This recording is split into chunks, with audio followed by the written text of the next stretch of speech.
bien à Jésus que tu vives dans la sainteté. Il te dit, éloigne-toi de tout ce qui te souille. Je donne un exemple, la pornographie. Il te dit, éloigne-toi. Toutes ces choses-là qui salissent ton esprit, éloigne-toi. Alors toi, tu dis, non, non. Ce qu'on a interdit, c'est l'impudicité. La pornographie, je regarde seulement, je ne touche pas. Je regarde. Tu regardes. Et pendant que tu regardes, qu'est-ce qui te fait rire? Ne fais pas semblant, frère, il ne faut pas faire semblant. Je sais que tu regardes ça, réponds seulement. Pendant que tu regardes, ton visage commence à changer.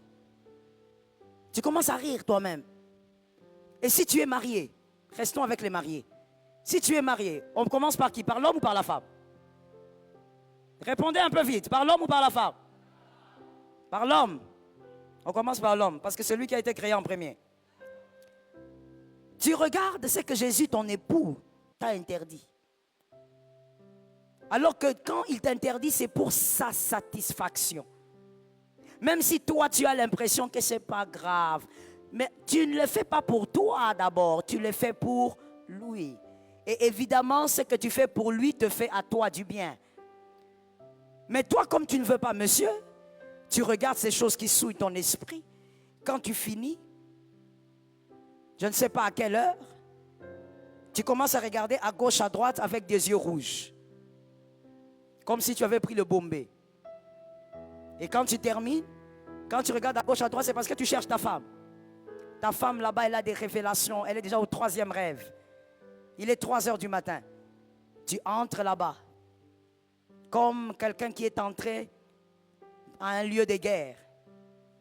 Tu entres, tu commences à déstabiliser le sommeil de ta femme comme un léopard. Ta femme qui te regarde, qui te dit, c'est quoi? Oh, calme-toi, je suis là, ton héros. Quel héros? Tu commences à utiliser les termes que tu avais regardés là-bas à la télé. Quand tu commences, parce que tu as été excité par ce que tu viens de voir, le mal. Je parle aux mariés. Hein? Tu as été excité par le mal. Quand tu commences, tu essayes d'amener ce que tu as vu sur la terre ou encore sur ton lit. Tu essayes, ça ne marche pas. Tu essayes, ça ne marche pas. Pourquoi? Parce que tu regardais des acteurs. Toi, tu n'es pas un acteur. Parce que tu regardais une actrice à qui on disait coupez, recommence. Ça, toi, tu ne sais pas. Ta femme n'est pas une actrice. Avant de dormir, elle a mangé la boule.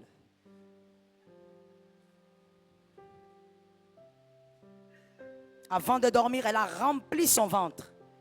Au-delà de ça, elle pèse 90 kilos. Tu essayes, ça ne marche pas. La colère arrive. Là où le diable intervient, il intervient. Le mal que Jésus t'avait interdit pour la satisfaction du Christ t'a bâti ou t'a détruit. Je ne veux même pas toucher aux femmes. Parce que si je touche aux femmes, ça sera terrible ici. Je n'ai pas envie d'être fusillé sur les réseaux.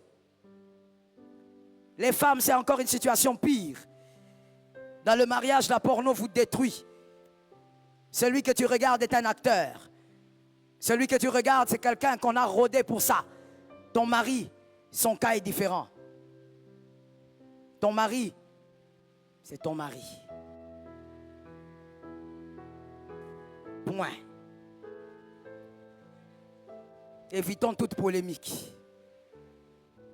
Les hommes eux-mêmes se sont sentis pétrifiés.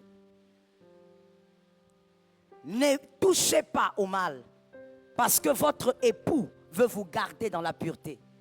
C'est pour lui, d'abord, et ensuite pour vous. Quand je descends sur terre maintenant, pour donner un léger conseil aux femmes, lorsque ton mari veut quelque chose, c'est pour sa satisfaction. Ce n'est pas à toi de juger sa satisfaction. La plupart des femmes jugent la satisfaction de leur mari. Non, il me demande ça pourquoi? Pourquoi il veut que je prépare comme ça? Mais c'est pour sa satisfaction. Tu ne le fais pas pour te faire plaisir à toi-même. C'est sa satisfaction. Si pour lui, ce qui est bien, c'est que tu puisses lui préparer, je ne sais pas, du riz tous les jours, Tu le fais, madame, tu as voulu te marier. C'est pour sa satisfaction. La satisfaction d'un autre ne peut être jugée. Genèse 12. Voici ce que j'ai découvert avec l'époux éternel. Selon Genèse 12, Dieu a mis Abraham dans le confort, selon cette écriture. Et en Genèse 22, 16, Dieu a doublé le confort. Dieu a mis Abraham dans le confort dans Genèse 12. En Genèse 22, 16, Dieu double le confort d'Abraham. Pourquoi? Parce que Abraham a satisfait Dieu tout ce temps-là. Abraham a fait des choses qui ont rempli le cœur de Dieu de joie. Lorsque tu satisfais ton époux double ton confort. Des fois, il y a des choses sur lesquelles, je sais que les femmes ne vont pas beaucoup m'aimer après cette prédication. Il y a des choses sur lesquelles les femmes mariées sur terre se plaignent. Certaines de ces choses, c'est simplement parce que ton mari est entré en mode insatisfaction. Il est entré en mode désintéressement.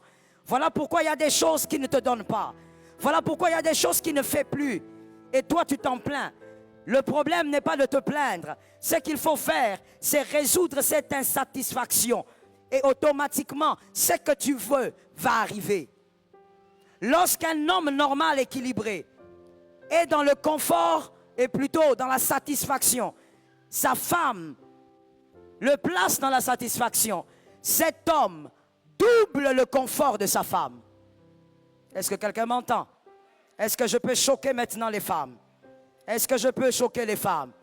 Oui, je sais que vous n'aimez pas ça, mais supportez l'enseignement, c'est ce qu'il vous faut pour 2024.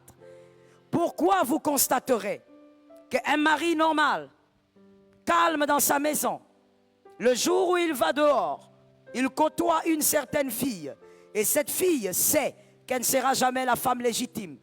Alors elle en profite, elle profite de cet homme. Vous verrez cet homme tout dépenser dehors et rien donner dedans.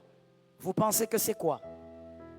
Vous verrez une femme crier, ici tu ne laisses rien, mais j'ai appris que tu as acheté à cette fille une voiture. Moi tu ne m'as jamais rien acheté. Je ne dis pas que c'est bien, c'est même plus que mauvais, mais il faut réfléchir dans la vie face à certaines réalités. Qu'est-ce qui amène l'homme jusque-là? Voici la sottise, et permettez-moi le terme, que certaines personnes ont placé sur la table. Certaines personnes se sont dit, c'est à cause du sexe. C'est forcément ça. Monsieur, mademoiselle ou madame, c'est une sottise que de réfléchir comme ça. Il n'y a pas que ça qui peut amener un homme à être comme ça. Ce n'est pas le sexe, c'est la satisfaction. Dans tous les domaines. Il a là-bas une paix qu'il n'a pas à la maison. Même la paix à la maison, c'est une satisfaction. Un homme marié doit avoir la paix dans la maison. Cette satisfaction-là, il en a besoin. Il n'y a pas que le sexe qui aliène un homme à l'extérieur. Pour la plupart des cas, c'est d'ailleurs pas ça. Ainsi, vous allez voir les femmes mariées sans bien réfléchir, sans bien prier, sans bien demander au Seigneur. Tu t'es fait du mal, madame. Tu vas aller prendre des histoires, tu vas aller apprendre des choses bizarres, tu vas aller te transformer en tout. Ce n'est pas ça. La satisfaction, c'est ce qui amène un double confort. Jésus a donné le double confort. Dieu a donné le double confort. Lorsqu'il a vu qu'Abraham ne faisait que les satisfaire. Satisfait Jésus au lieu de satisfaire les hommes. Satisfait le Dieu qui t'a placé dans le confort de 2023. J'ai entendu deux personnes. Satisfait le Dieu qui t'a gardé toute cette année. Lui va s'occuper du reste. Mais toi en tant que femme, fais ta part. Jésus, donne-moi. Si maintenant, tout de suite là, on faisait ça, je demande à tout le monde de se lever et je dis que chacun déclare ce qui va arriver en 2024 pour sa vie. Je vous assure, malheureusement, je ne pourrai pas avoir des oreilles pour écouter chacun. Mais je vous assure que tout le monde ici, personne ne dira, Jésus, je te promets que je ferai ceci pour toi. Je te promets qu'à partir de maintenant, je serai telle personne. Tu verras, je vais m'engager dans tel département. Non, ça sera, Jésus, que je perce. Même le mot percer est étonné. Tellement tu insistes dessus. Jésus, je reçois, je prends, je mange, j'habille, je porte. Donc, c'est seulement lui qui doit faire des choses. Quel genre de femme? Si moi j'étais un homme physique, une femme comme ça, j'ai dit à Jésus, pardon, excuse-moi vraiment, mais je dois abandonner cette femme. Une femme qui n'a que des droits. Toi, tu fais quoi pour lui? Toi, tu n'as que des droits. On doit te donner, on doit te couvrir, on doit te protéger. Jésus gagne quoi? Qu'est-ce qu'il a gagné? Madame, je m'adresse à vous. Qu'est-ce qu'il a gagné? À part garder ton mari, tes enfants, tout ça. Toi, Jésus a gagné quoi? En te gardant jusqu'aujourd'hui. Que quelqu'un dise à son âme, Jésus, fais-moi grâce. Je ne t'ai pas entendu. Que quelqu'un dise, Jésus, fais-moi grâce.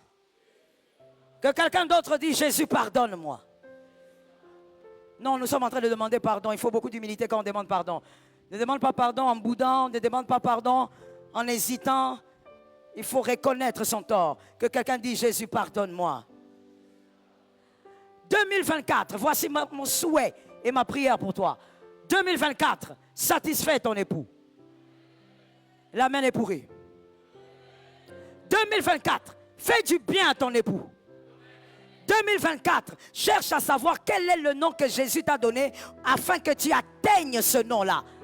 2024, avant même la fin de l'année, que les anges t'acclament.